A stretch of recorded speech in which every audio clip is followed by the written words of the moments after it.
Assalamualaikum warahmatullahi wabarakatuh.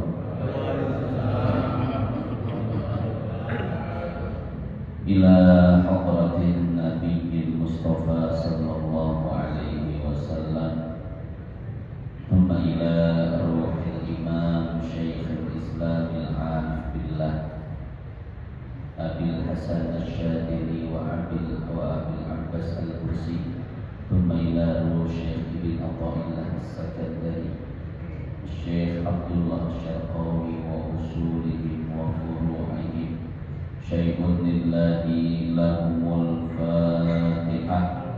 A'udhu billahi minasyaitanir rajim. Bismillahirrahmanirrahim. Alhamdulillahi rabbil alamin, arrahmanir rahim, maliki yaumiddin. Iyyaka na'budu wa iyyaka nasta'in, ihdinas siratal mustaqim.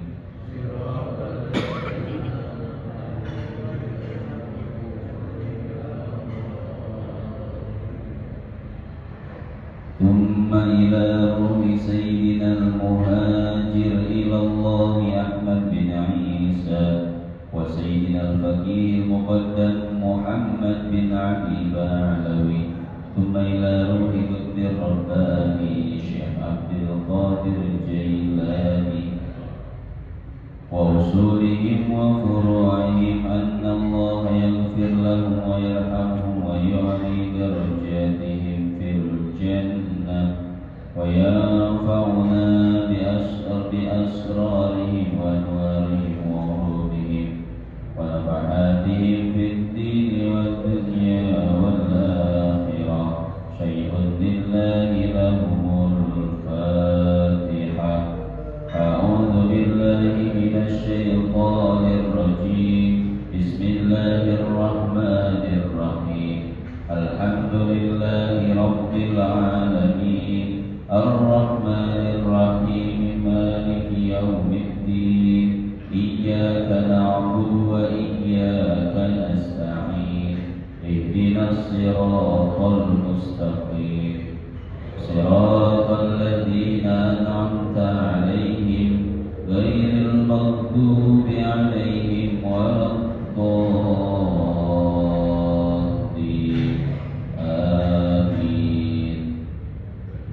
ثم إلى روح قطب الأنفاس الحبيب عبد الرحمن عبد الرحمن الأطفال صاحب الراتب والشيخ علي بن عبد الله بارس، ثم إلى روح قطب الإرشاد والغوث العباد والبلاد الحبيب عبد الله بن علوي الحداد صاحب الراتب، ثم إلى روح الحبيب علي بن حسن الأطفال صاحب المشهد والحبيب أحمد بن حسن الأطفال صاحب القرطاس ووصولهم وفروعهم. شيء لله لهم الفاتحة. أعوذ بالله من الشيطان الرجيم. بسم الله الرحمن الرحيم. الحمد لله رب العالمين، الرحمن الرحيم، مالك يوم الدين. إياك نعبد وإياك نستعين، اهدنا الصراط المستقيم، صراط الذين أنعمت عليهم غير المغضوب عليهم ولا الضالين. آمين. ثم إلى أرواح أصحاب الرباط الحبيب عبد الرحمن المشهور الحبيب عبد الله بن الشاطري وأولاده الحبيب حسن، ثم إلى روح الحبيب أبي بكر والحبيب محمد،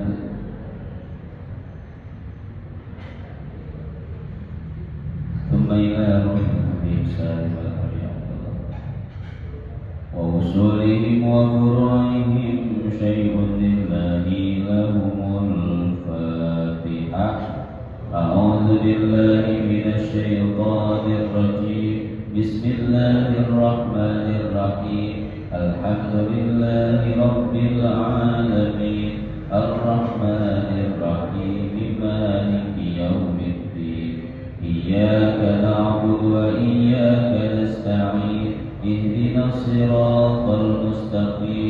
صراط الذين أنعمت عليهم غير المغضوب عليهم ولا الضالين آمين.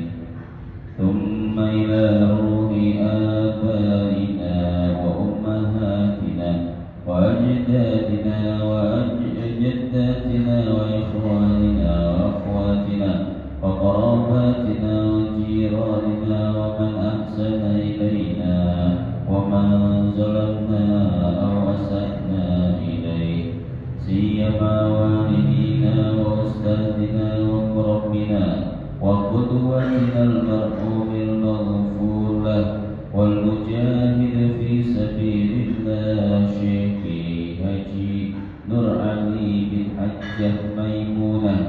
ثم إلى روح.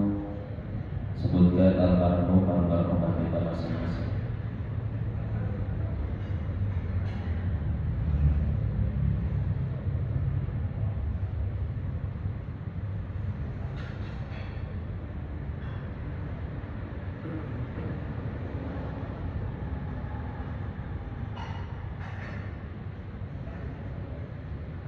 ولجميع أهل القبور من المسلمين والمسلمات والمؤمنين والمؤمنات أينما كانوا من مشارق الأرض إلى مغاربها برها وبحرها أن الله يغفر لهم ويرحمهم ويعلي درجاتهم في الجنة وينفعنا بأسرارهم وأنوارهم وعروضهم ونفعاتهم في الدين والدنيا والآخرة. شيء لله لهم الفاتحة.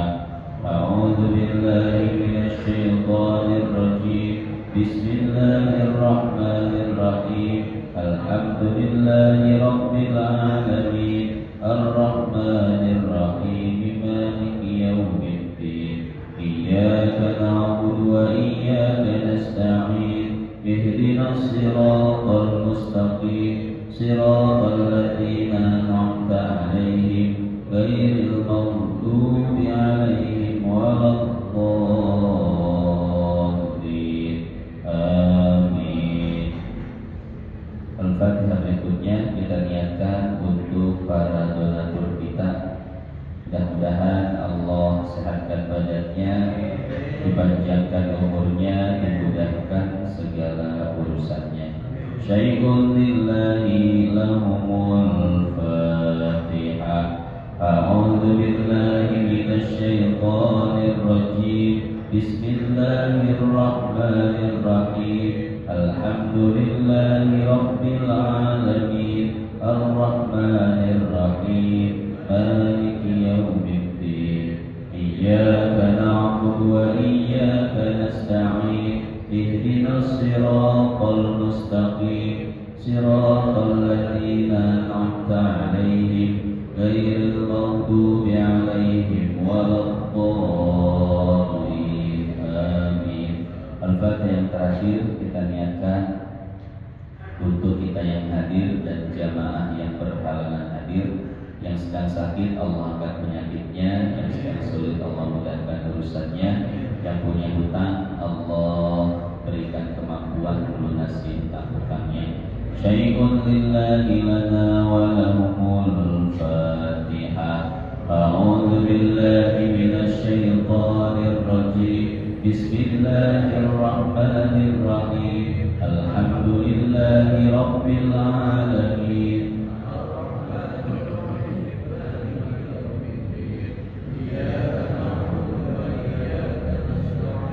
Ihdinas siratal mustaqim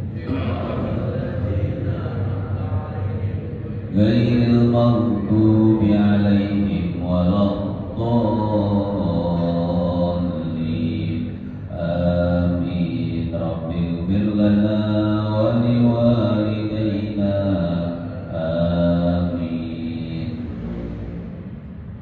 Bismillah walhamdulillah wassalatu wassalamu ala rasulillah Muhammad bin Abdillah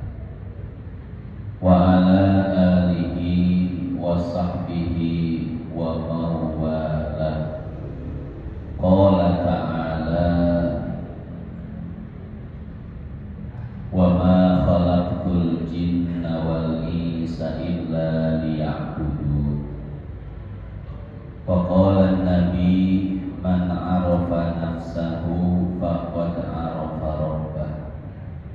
Yang saya hormati dan saya muliakan segenap hadirin jamaah Masjid Jami' Babul Huda, wabil khusus Ketua Dewan Kemakmuran Masjid beserta seluruh jajaran pengurusnya, para orang tua, para tokoh, para sesepuh yang mohon maaf tidak bisa disebutkan satu persatu namanya, namun tidak mengurangi rasa hormat dan takzim saya kepada beliau-beliau semua.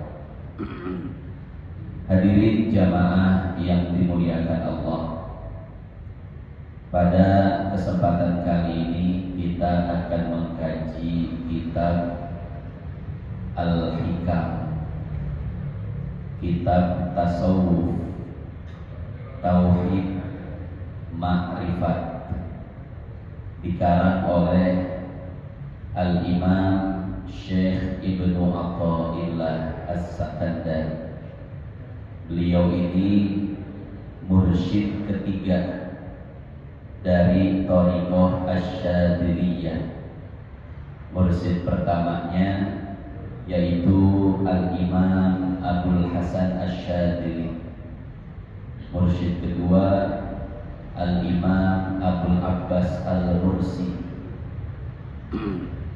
Abdul Abbas Al-Mursi punya 3 murid, Imam Ibnu Athaillah As-Sakandari, Imam Busyairi, dan Imam Yaqut Al-Arsyi. Nah, tiga-tiganya ini merupakan penerus daripada Thariqah Asy-Syadziliyah. Dari ketiga penerus Thariqah Asy-Syadziliyah ini, yang kitabnya akan kita baca yaitu kitab yang ditulis oleh Syekh Ibnu Athaillah As-Sakandari yang berjudul Al-Hikam. Saya langsung bacakan kitabnya. Al-Hikmatul Ashiratu, hikmah yang ke-10. Al-a'malu suwarun qaimatun, amal-amal adalah bentuk yang terlihat. Wa arwahuha wujudu sirril ikhlasi fiha, dan ruh yang menghidupkan amal tersebut adalah wujud rahasia ikhlas yang ada di dalamnya. Titik sampai situ perkataan Syekh Ibnu Athaillah. Hadirin jamaah yang dimuliakan Allah, manusia memiliki 2 unsur, unsur jismani dan unsur ruhani. Jismani bahasa Arab, kalau bahasa Indonesianya jasmani, unsur fisik. Yang kedua ruhani, bahasa Indonesianya rohani, unsur batin.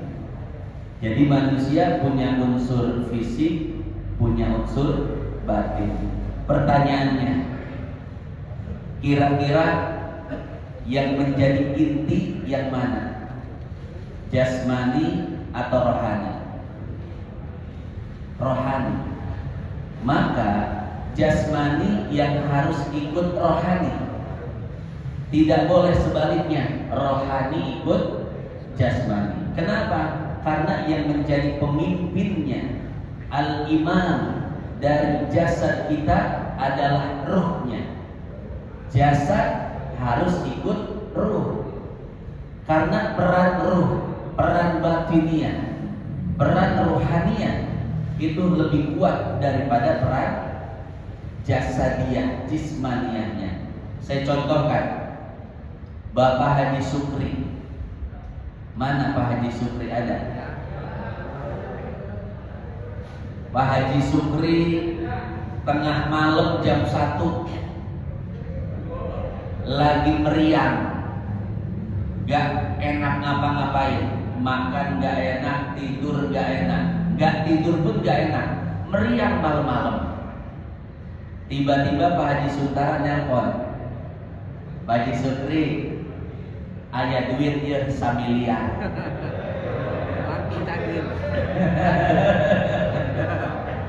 Tapi kudu dicokot ayeuna oge, anu isukan mah geus kubatur. Ini kira-kira Pak Haji Sukri yang lagi meriang jam 1 malam udah langsung sembuh nggak Pak? Loncat langsung, siap Pak Haji. Yang namanya meriang udah nggak dirasa, yang namanya pusing lewat, yang namanya lapar nomor 18. Langsung loncat, nyalain motor, pergi ke rumah Haji Suntara. Kenapa? Ada motivasi besar di sana. Ruhnya, batiniahnya yang tadinya ngaringku, yang tadinya tidur, tapi mendengar 1 miliar, bangkit semangat luar biasa. Sehingga namanya sakit meriang tidak dirasa, betul ya? Ya, ini kan menunjukkan bahwasanya sebetulnya yang menjadi pemimpin di dalam jasad kita adalah ruhnya. Jadi jasad ikut ruh, itu yang benar. Makanya ruh ini perlu diperbaiki. Agar apa? Agar jasadnya bisa diperbaiki, amalnya bisa diperbaiki. Jadi kalau ruhnya itu bersemangat di dalam beribadah pada Allah, niscaya jasad akan ikut, Pak. Makanya jangan heran para ulama itu tidurnya sedikit dan ibadahnya banyak. Tidur malam 1 jam, 2 jam, sisanya mereka isi dengan sholat, baca Quran, zikir sampai menjelang waktu subuh. Kenapa demikian? Karena tadi jasad yang ikut ruh. Ruhnya itu punya semangat, punya giroh untuk mendekatkan diri kepada Allah. Makanya jasadnya apa? Ikut. Ya. Nah, melalui kitab Al-Hikam inilah ruh kita akan diperbaiki. Ruh kita akan dibuat semangat untuk mendekatkan diri kepada Allah. Hadirin jamaah yang dimuliakan Allah. Kemudian Syekh Ibnu Athaillah di dalam hikmah yang ke-10 mengatakan bahwasanya amal-amal soleh yang kita lakukan itu hanyalah bentuk yang nampak. Sholat, baca Quran, zikir, dan amalan-amalan lainnya, itu adalah amal yang nampak, al-a'mal al-dhahir. Sementara yang menghidupkan amal itu dan menjadi inti ruh dari amal itu adalah ikhlas yang ada di dalamnya. Tanpa ikhlas, amal seperti jasad yang tidak ada ruhnya. Jasad yang tidak ada ruhnya namanya apa? Bangkai. Bangkai itu tidak bermanfaat. Maka amal tanpa ikhlas seperti jasad tanpa ruh, bangkai. Disinilah perlunya ikhlas dalam beramal. Pertanyaannya adalah, apa itu ikhlas?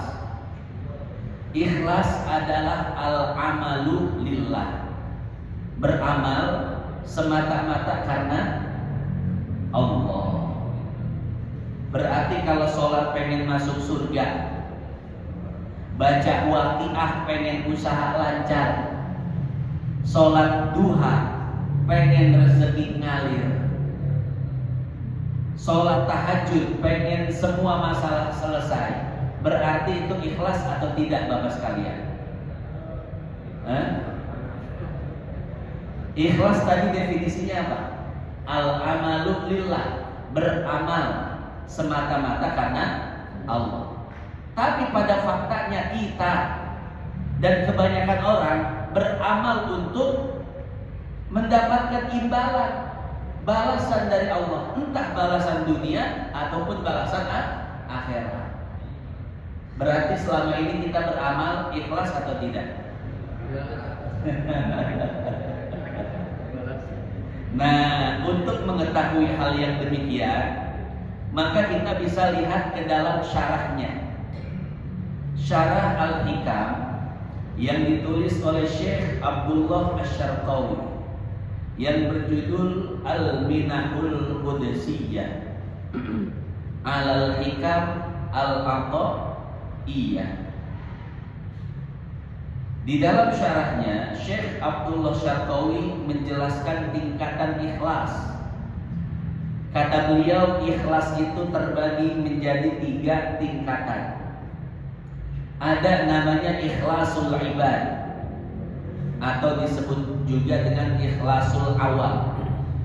Ikhlasnya kebanyakan orang. Yang kedua, ada namanya ikhlasul muhibbin.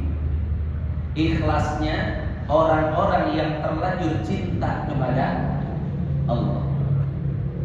Yang ketiga, ada namanya ikhlasul arifin, atau ikhlasnya orang-orang yang sudah bermakrifat kepada Allah.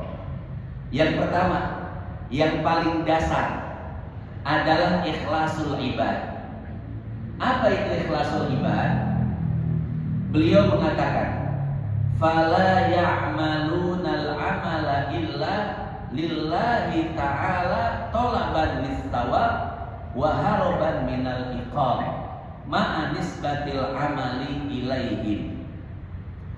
Beramal karena Allah, bukan karena ingin dipuji, bukan karena ingin disanjung, tapi benar-benar karena Allah. Namun dia beramal kepada Allah dan mengharap imbalan dari Allah. Seperti tadi, sholat ingin masuk surga, baca waqiah ingin usaha lancar, sholat duha pengen rezeki ngalir. Artinya apa? Dia betul menyembah Allah semata-mata karena Allah, namun menginginkan imbalan dari Allah, entah imbalan duniawi atau imbalan ukhrawi. Kalau duha sama baca waqiah kan imbalan duniawi ya, rezeki dilancarkan. Kalau sholat imbalan ukhrawi, ingin masuk surga dan ingin terhindar dari neraka. Nah, inilah tingkatan ikhlas yang pertama. Dia menyembah Allah dan ingin imbalan dari Allah. Berarti orang yang menginginkan pahala dan imbalan dari Allah masih termasuk ikhlas atau tidak? Masih, ya. Cuma namanya ikhlasul ibad, ikhlas yang paling dasar. Ikhlas kebanyakan orang seperti itu, ya. Dan memang kebanyakan orang seperti itu, Pak. Ketika saya mengatakan bahwasanya, contoh ya, puasa Ayyamul Bid adalah sunnah Rasul Sallallahu Alaihi Wasallam. Jamaah bertanya, Pak Ustadz, apa pahalanya puasa Ayyamul Bid? Masih nanyain pahala, ya? Apakah tidak cukup dengan mengetahui puasa Ayyamul Bid adalah sunnah Rasul? Ternyata bagi sebagian orang tidak cukup.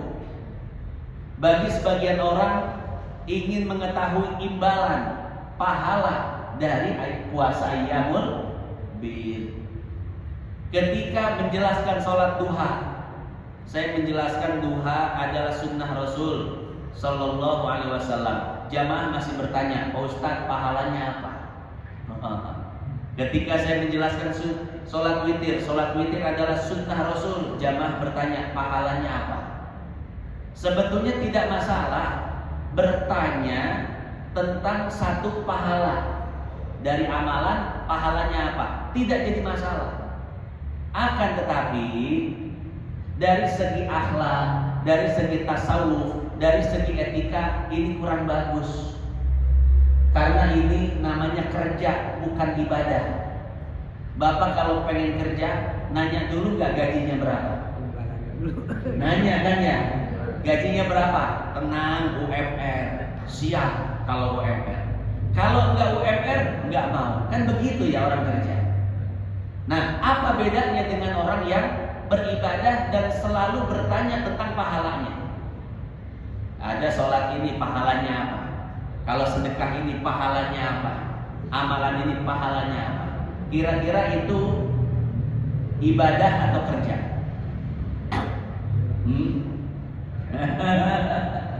Ya itu sama dengan kerja, bukan ibadah. Lalu bagaimana hakikat ibadah?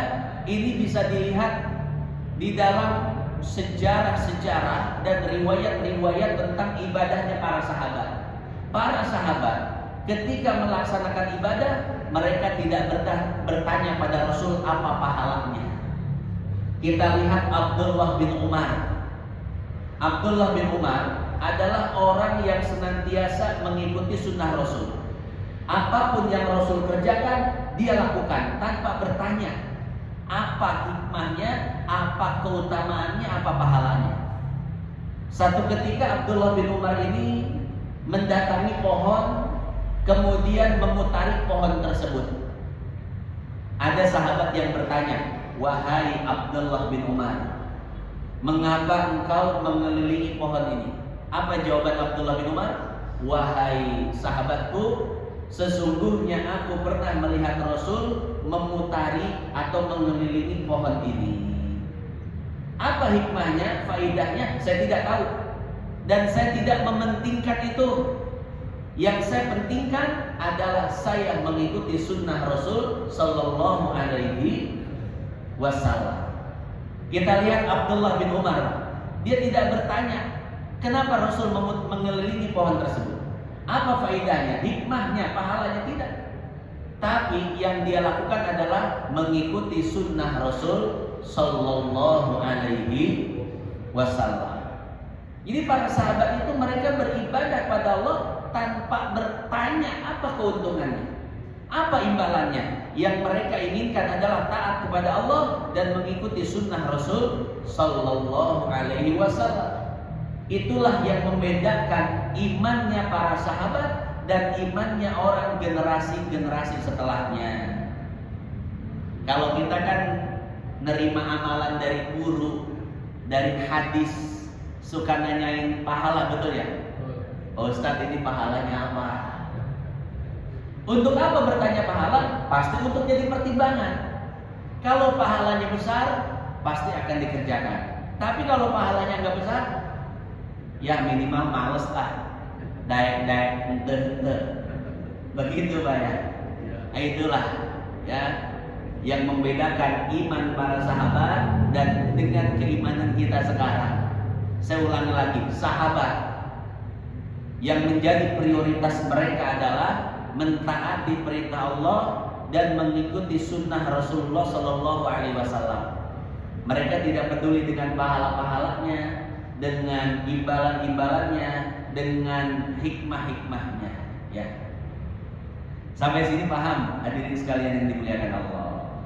Tapi kalau kita mungkin mendengar amalan, tapi kurang semangat kalau nggak ada imbalan pahalanya. Nah, boleh itu ditanyakan biar jadi semangat, ya.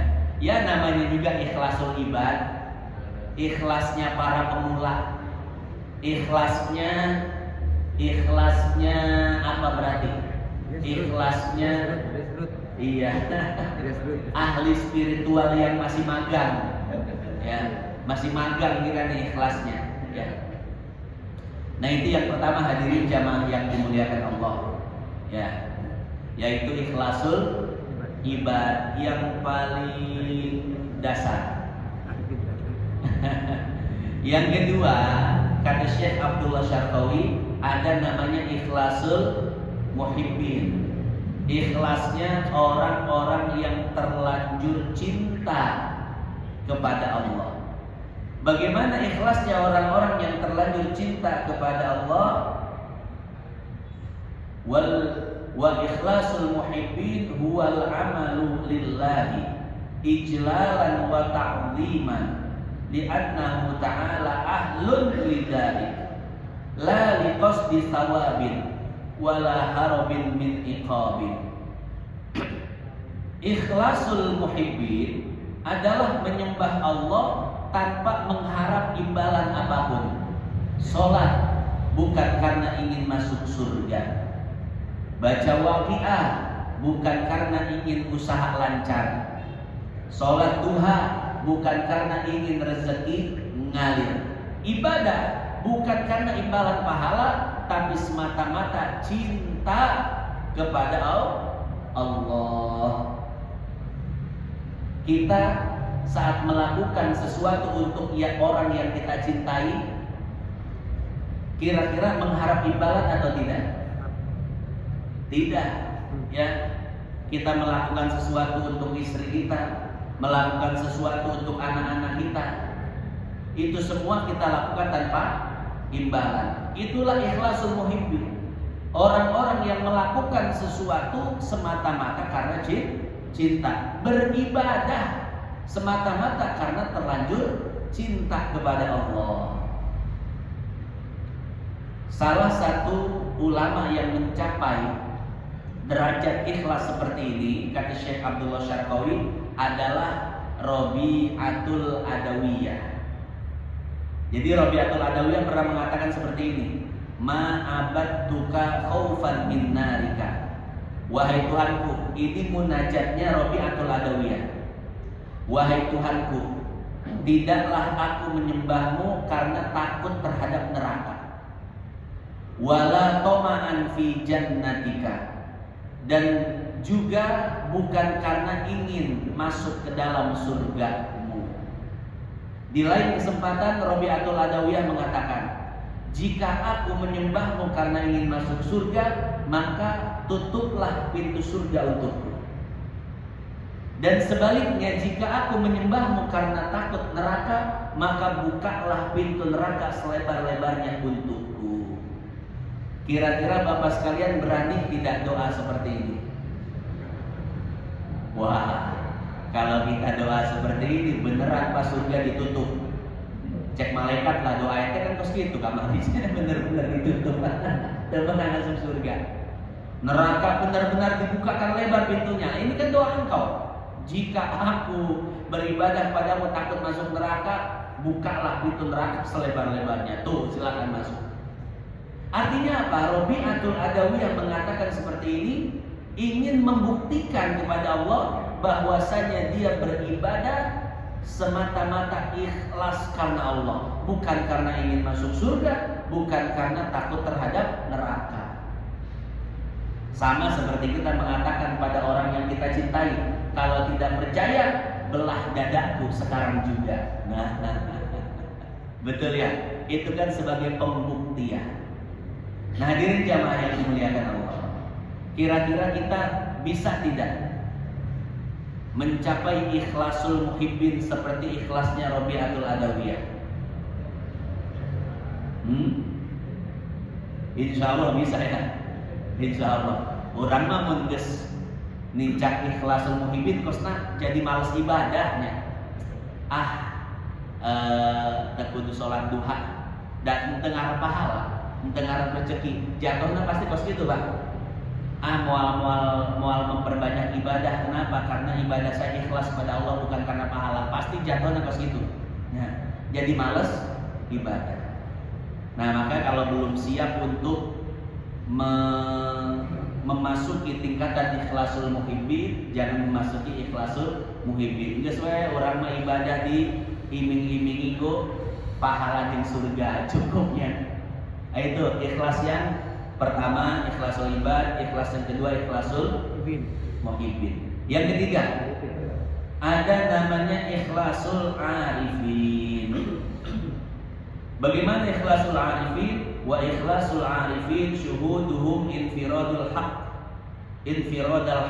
bitahrikihim wa taskinihim min ghairi an yaraw li anfusihim fi dzalika haulan wala quwwatan fala ya'maluna al-amal illa billah la bihaulihim wala quwwatihim wa hadha arfa'u mimma qabla. Ikhlasul arifin adalah menyembah Allah dan dia tidak merasa bahwa dia menyembah Allah. Dia ahli tahajud tapi tidak merasa ahli tahajud. Dia ahli sedekah tapi tidak merasa ahli sedekah. Dia ahli ibadah tapi tidak merasa ahli ibadah. Kenapa? Karena rasa yang ada di dalam dirinya sudah hilang dari benaknya. Jadi sudah fana terhadap dirinya. Ketika dia beribadah, dia mengatakan yang menggerakkan diri ini untuk ibadah adalah Allah.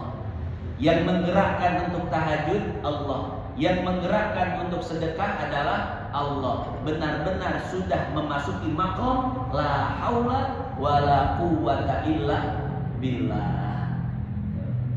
Maka ikhlas seperti ini sudah tidak mungkin dimasuki riya. Tidak mungkin dimasuki ujub. Kenapa? Karena tadi dia sudah benar-benar menghilangkan rasa di dalam dirinya. Berbeda dengan ikhlasul ibad dan ikhlasul muhibbin. Walaupun ikhlasul ibad dan ikhlasul muhibbin sudah benar-benar ikhlas kepada Allah, akan tetapi dua ikhlas ini masih memandang dirinya beribadah kepada Allah. Saya tahajud, saya sedekah, saya ibadah. Jadi masih ada kata saya di dalam dirinya. Ya, masih menisbatkan perbuatan dan ibadahnya ke dalam dirinya. Beda dengan ikhlasul arifin. Mereka sudah memfanakan diri, sudah tidak merasa bahwasanya dirinya lah yang melakukan ibadah kepada Allah. Makanya ikhlasul arifin ini sudah selamat dari riya, dari ujub, takabur. Tidak lagi mungkin dimasuki hal-hal seperti itu. Ya, ini salah satu orang yang mencapai ikhlasul muhibbin. Ini adalah guru saya. Saya ingin menceritakan beliau dan ingin mengenang akhlak dan sifat beliau. Guru saya Al-Habib Abdurrahman bin Syekh Al-Attas. Beliau sudah mencapai tingkatan ikhlasul arifin, beribadah kepada Allah, dan beliau tidak merasa beliau itu ahli ibadah. Dari sekian banyak contoh akan saya ceritakan satu contoh, Pak. Beliau Al-Habib Abdurrahman bin Syekh Al-Attas punya pondok pesantren di Sukabumi, namanya Al-Mashhad. Pesantrennya rapi, nyaman, bersih, Pak. Kemudian sekelilingnya bukit-bukit, karena memang terletak di pegunungan, perbukitan. Udaranya sejuk bahkan dingin. Airnya diambil langsung dari sumber mata air yang digunakan juga oleh aqua. Jadi di kita air aqua dipakai minum, di sana buat mandi sama istinja. Ya. Dari sumber mata air langsung dialirkan ke pesantren. Airnya jernih, langsung bisa diminum. Guru-gurunya alim-alim dan lulusan luar negeri. Tapi apa yang terjadi? Pesantrennya gratis. Bayangkan, Pak, tempatnya mewah. Bukan cuma bagus, mewah, bersih, guru-gurunya orang alim, tempatnya sejuk, airnya bagus, tapi pesantrennya gratis. Beliau punya sawah, kalau panen disimpan di gudang pesantren untuk makan anak santri. Cuman itu tahun 2008 ya, waktu saya masuk gratis. Tapi sekarang sudah bayaran. Kenapa bayaran? Karena pesantren gratis itu tidak efektif, Pak. Pesantren gratis itu cenderung disepelekan oleh santri dan orang tua santri. Makanya banyak yang keluar masuk sembarangan, yang ngerasa gratis, Pak. Orang nggak punya tanggung jawab di situ. Makanya guru-gurunya berinisiatif untuk diadakan bayaran. Agar apa? Agar santri dan orang tua santri merasa punya tanggung jawab di sana. Jadi bayaran bukan untuk biaya gaji guru, pemeliharaan pondok, bukan. Itu semua ditanggung oleh guru saya, Sayyidil Walid Al-Habib Abdurrahman bin Syekh Al-Aqtas.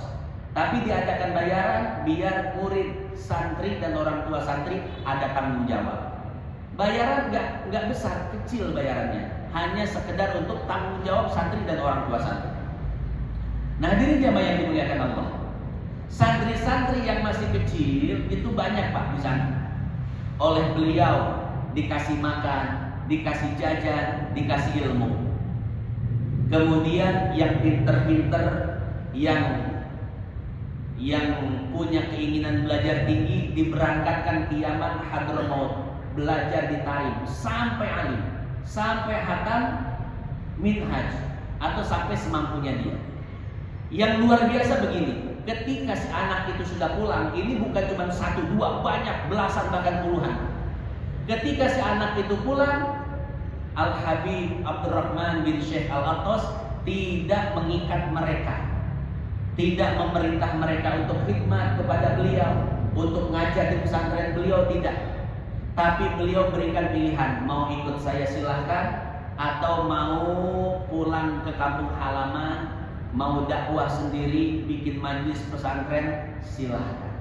Disinilah saya melihat keikhlasan beliau, Pak. Biasanya orang kan kalau sudah punya jasa membiayai, apalagi itu membiayai dari kecil-kecil itu anak, sampai jadi dewasa, sampai jadi orang alim. Biasanya kalau orang ngikat, betul nggak? Biasanya orang kalau sudah membiayai, ayo khidmat dulu di tempat saya, bakti dulu kepada saya, besarkan dulu pondok saya. Biasanya kan seperti itu ya. Beliau tidak. Padahal jasanya luar biasa, sudah membesarkan, memberikan makan, memberi jajan, memberi ilmu, fasilitas. Tapi ketika sudah dewasa, besar, punya banyak ilmu, dikasih pilihan, mau ikut saya silahkan, tidak juga tidak jadi masalah. Ini kan luar biasa sekali, Pak. Ya, kenapa bisa ikhlas seperti itu tadi? Karena sudah mencapai maqam ikhlasul arifin, sudah tidak memandang lagi dirinya, memandang jasa-jasanya, memandang kebaikan-kebaikannya, tidak. Beliau sudah memandang bahwasanya la haula wala quwata illa billah. Apa yang beliau lakukan itu bukan jasa beliau, akan tetapi itu merupakan perbuatan Allah Subhanahu wa taala. Saya kira, Pak, kalau seandainya semua orang bisa melakukan hal seperti ini, saya kira tidak akan ada konflik, ya. Karena konflik itu dimulai dari rasa punya jasa, rasa pernah berbuat baik, rasa pernah ini, itu dan lain sebagainya, ya. Saya melihat pesantren-pesantren, kalau ada pesantren baru, maka pesantren lama merasa pesantren baru itu saingan, betul nggak? Apalagi kalau pesantren baru lebih banyak santrinya, lebih terkenal kiainya, itu pesantren lama merasa saingan itu, Pak. Begitu pula dengan ustadz, ada ustadz baru, ustadz lama ngerasa kesaingin, Pak. Betul nggak? Apalagi ustadz baru itu lebih disenangi, lebih banyak jamaahnya, lebih populer namanya, betul. Itu yang terjadi di kita. Sampai-sampai saya sering dengar perang tahlil. Tahu perang tahlil, Pak? Ya, berebutan job tahlil, rebutan job ngaji dan lain sebagainya. Kenapa demikian tadi? Karena ada rasa di sana. Makanya rasa ini adalah maksiat terbesar. Ini maksiatnya iblis. Iblis dikeluarkan dari surga karena apa? Bukan karena judi, bukan karena zina, bukan karena pinjol, bukan karena judol, bukan. Iblis gak pernah main judi, Pak. Iblis gak pernah zina, iblis gak pernah minjem ke bank. Ya. Tapi kenapa iblis dikeluarkan dari surga? Karena iblis memiliki maksiat rasa. Dia merasa lebih baik daripada Adam. Diperintahkan oleh Allah, usjudu li Adam, sujud engkau kepada Adam. Iblis bilang apa? Khalaqtani min nar wa khalaqtahu min tin. Aku lebih baik dari Adam. Engkau menciptakan aku dari api dan engkau menciptakan Adam dari tanah. Api lebih baik dari tanah. Itulah maksiatnya iblis, maksiat rasa, Pak. Sehingga dia diusir oleh Allah. Artinya apa? Artinya selama kita masih punya rasa, punya jasa sama merasa berjasa kepada orang, merasa pernah berbuat baik kepada orang, selama itu pula kita tidak selamat dari riya, ujub, takabur, sebagaimana tidak selamatnya iblis dari penyakit-penyakit tersebut. Ya, artinya begini, kalaupun jasa kita banyak, maka biarkanlah jasa itu menjadi amal baik kita di sisi Allah. Tidak perlu kita mengingat-ingatnya. Kita pernah membantu seseorang, ada orang lagi miskin, kita bantu dana sehingga dia bisa berusaha dan akhirnya sukses menjadi kaya. Setelah dia kaya, dia lupa pada kita. Jangankan datang ke rumah, SMS aja enggak. Biasanya kita bagaimana Pak menghadapi orang seperti itu? Biasanya paling enggak kan nyindir ya. Hek keur miskin kene mah ka imah aing wae. Geus beunghar mah poho ka aing. Ya, paling tidak nyindir lah ya. Nah, tapi hadirin jamaah yang dimuliakan Allah, ya. Syekh Ibnu Athaillah mengajarkan kepada kita, ketika kita berbuat baik kepada seseorang, biarlah perbuatan baik itu menjadi catatan amal di sisi Allah. Tidak perlu kita mengungkit-ungkit kebaikan kita. Tidak perlu kita mengingat-ingatnya. Allah Subhanahu wa taala berfirman, "Ya ayyuhalladzina amanu la tubtilu shadaqatikum bil manni wal adha." Wahai orang-orang yang beriman, janganlah engkau membatalkan pahala sedekah kalian, pahala kebaikan kalian dengan cara mengungkit-ungkit dan menyebut-nyebut kebaikan tersebut. Jadi kalau kita punya jasa pada orang, bahkan jasa kita besar kepada orang tersebut, maka biarkanlah jasa-jasa itu menjadi pahala di sisi Allah. Adapun dia ingat kepada kita atau dia tidak ingat atau tidak ingat kepada kita, itu urusan dia dengan Allah. Sampai sini paham Pak ya? Insya Allah itulah 3 tingkatan ikhlas. Mudah-mudahan kita bisa terus meningkatkan kualitas ikhlas kita di hadapan Allah. Yang tadinya ikhlasul ibad, mudah-mudahan bisa sampai ikhlasul muhibbin. Dari ikhlasul muhibbin, mudah-mudahan bisa sampai tingkatan ikhlasul arifin. Itu saja yang dapat saya sampaikan pada kesempatan kali ini.